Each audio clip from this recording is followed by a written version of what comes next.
Welcome to How to Retire on Time, a show that answers your questions about all things retirement, including income, taxes, Social Security, healthcare, and more. This show is an extension of the book, How to Retire on Time, which you can grab today on Amazon or by going to www.howtoretireontime.com. My name is Mike Decker. I'm the author of the book, How to Retire on Time, but I'm also a licensed financial advisor, insurance agent, and tax professional, which means when it comes to financial topics, we can pretty much talk about it all. So that said, please remember, this is just a show, all right? Everything you hear should be considered informational, as in not financial advice. If you want personalized financial advice, then request your wealth analysis from my team by going to www.yourwealthanalysis.com.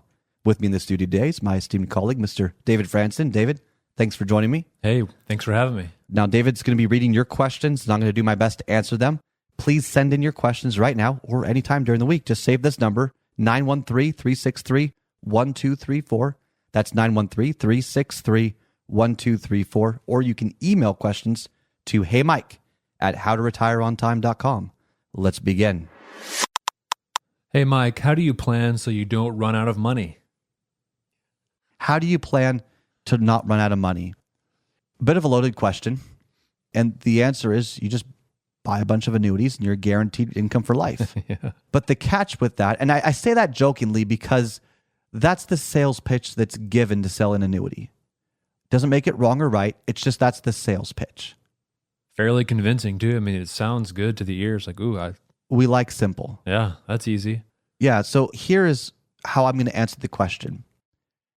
Are you willing to pay the premiums associated with that guarantee? Uh-huh. And are you willing to also accept that you might be in fixed income, and if inflation gets out of control, if taxes get out of control, if your lifestyle significantly changes, your life may not be as comfortable as you would expect. So the inflationary cost over a 30-year retirement is more drastic than many people realize. Think about what you were paying for in the 80s and 90s, how cheap things were. Mm-hmm. Now think about how expensive things are today. When I was in high school and I would go to McDonald's and you'd get the value meal for like $5 or something, and it was like the quarter pounder, it was the fries, it was the whole drink. meal deal. Yeah, and now you can't go to any like fast food place for... Back in the day, Arby's, this isn't even back in the day, this is just like a decade ago. Yeah. Back in the day, you could get 5 Arby's sandwiches, right? The beef or beef and cheddar for $5. Yeah. I mean, Not growing anymore. up as someone that didn't grow up wealthy, Yeah. that was a treat for us. I mean, that was Arby's with that horsey sauce or whatever. Love the horsey sauce. Right? Now I've changed my dietary habits since then. Maybe not the healthiest, Yeah. but inflation is an issue. So how do you plan to not run out of money? There's a couple of things that I want to highlight here. First off, there are no guarantees in life. We don't know when we're going to die. We don't know the future. We can't control the markets. So how do you address that? You can buy guaranteed income for life, income streams through annuities, or you can put together a comprehensive plan. Most people seem to not understand what this could look like. So let me try and articulate it. A comprehensive plan, at least our version, looks at your overall assets right now, organizes your income streams. So Social Security, if you've got a pension, we can put that in there as well. If you have rental income, right, your landlord, you can put that in there as well.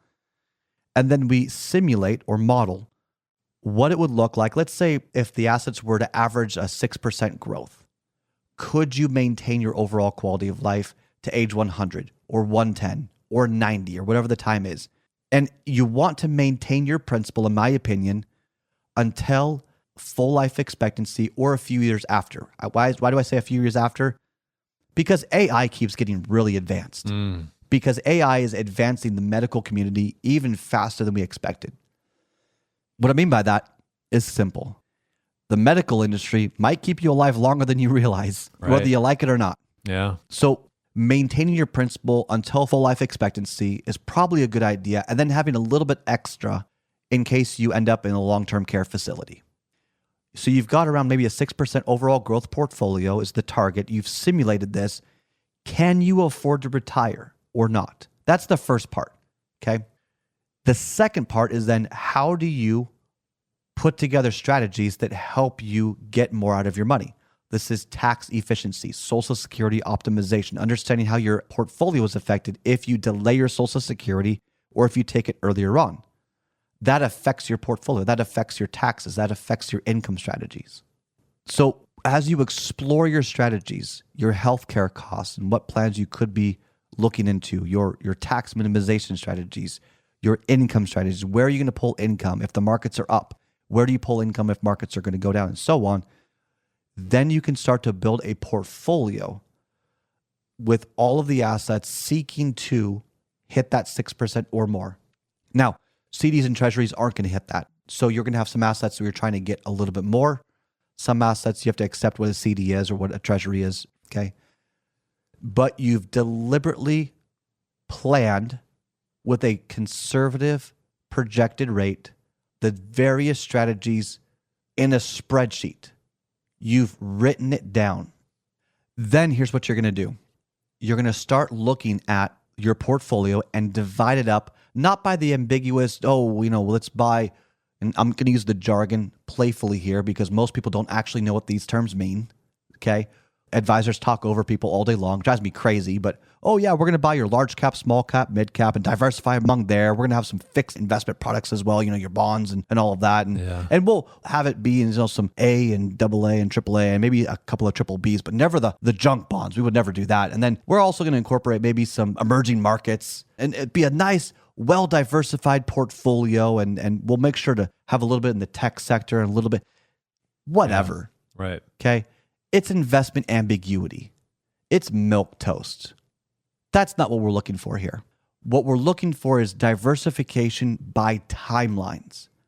So a part of your portfolio will be used as income in year 1, 2, 3, 4, and 5. Then take a part of your portfolio and invest it in investments or products that can satisfy your lifestyle needs in that time frame. So in year 1, maybe you buy a 6-month CD and use it for income after 6 months. It's guaranteed, not going anywhere. FDIC insured, you're good to go.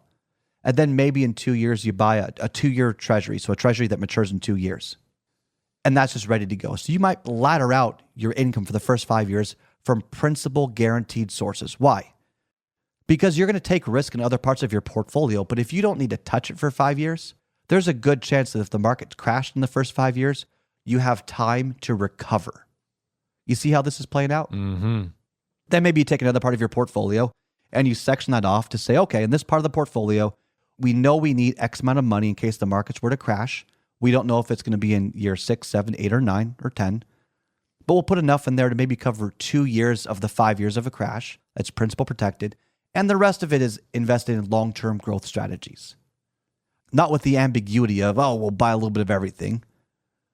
But maybe you just focus on growth. Up to you. But do you see how we're getting more detailed here? Now imagine you take another portion of your assets that you don't need to touch for 10 years. And if you don't need to touch it for 10 years, how much more growth could you potentially get out of that part of the portfolio because you didn't do the milquetoast strategy of buy a little bit of everything, but it's really conservative, so it might not grow as much, but it won't lose as much. No. Put a portion of your portfolio you don't need to touch for 10 years, let that sucker grow.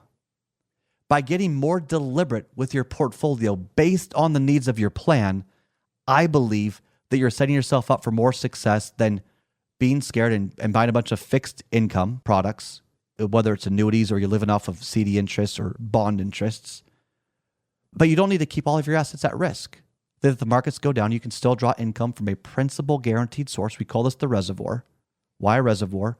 Well, why does a city need a reservoir of water when there's a drought? Why do you need a reservoir in your portfolio of principal protected products? For when the markets go down. You don't need to find the perfect investment, product, or strategy. You need to have a series of strategies and an array of products and investments within the portfolio based on the timelines of your lifestyle and legacy plan and intentions. And what's interesting is when I talk about this, so many people say, that makes sense. It's weird to say that this train of thought is unconventional. But in summary, how do you plan so you don't run out of money? You create a proper plan with proper projections. You then explore the strategies that are going to help you get more out of your hard-earned money. Then you look for how to design a portfolio to support those strategies and that plan. I don't think I could say it simpler than that. That's as straightforward as it gets. Now, there are some nuances with this. Do you want long-term care or not? You're paying a premium for long-term care, but that might be a factor in there. Many of my clients self-insure, so they choose not to have long-term care. They're going to pay for it out of pocket if they need it. When you file for Social Security, what's your legacy intention? All of that does play a factor in here, and so the plans can get really detailed. But the point is, what risk do you want? Do you want to guarantee income for life and assume the inflationary risks and tax risks associated with it? Or do you want to assume maybe a longevity risk, but you've got more control over the growth and flexibility to offset those risks? Or do you want a hybrid approach? There is no right solution here, but it is important that you're putting a plan together that operates within your emotional and economic limits. That's all the time we've got for the show today. If you enjoyed the show, consider subscribing to it wherever you get your podcasts. Just search for How to Retire on Time. Discover if your portfolio is built to weather flat market cycles or if you're missing tax minimization opportunities that you may not even know exist. Explore strategies that may be able to help you lower your overall risk while potentially increasing your overall growth and lifestyle flexibility. This is not your ordinary financial analysis. Learn more about Your Wealth Analysis and what it could do for you regardless of your age, asset, or target retirement date. Go to www.yourwealthanalysis.com today to learn more and get started.